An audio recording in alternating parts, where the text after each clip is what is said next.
seré quien cure tus heridas, quien te haga olvidar tus sufrimientos de amor.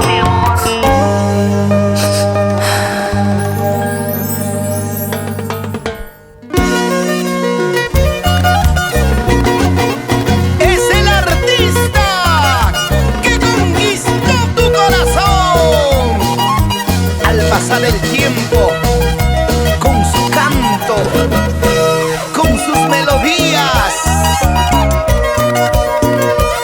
Es el más aclamado, el más aplaudido de todos los pueblos andinos de nuestra patria.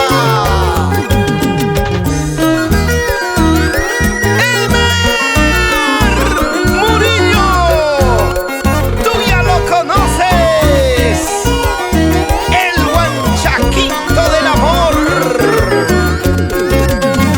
y los faraones del Perú. Hoy te vi hermosa y bonita. Te pregunté si estabas solita. De pronto vi lágrimas en tus ojos. Estabas llorando por un falso amor. Estabas sufriendo por un falso querer. Ven aquí, no llores más. Seca tus lágrimas. No tengas miedo, corazón. Ven junto a mí. Sanaré las heridas de tu corazón. Abrázame y sentirás el calor de mi amor, el calor de mi amor.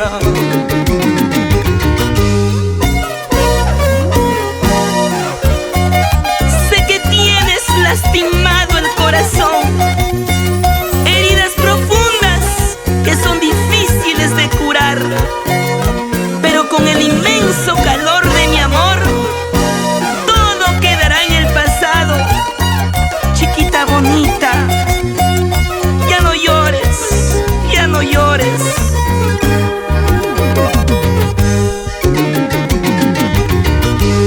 Hoy te vi hermosa y bonita. Te pregunté si estabas solita. De pronto vi lágrimas en tus ojos. Estabas llorando por un falso amor. Estabas sufriendo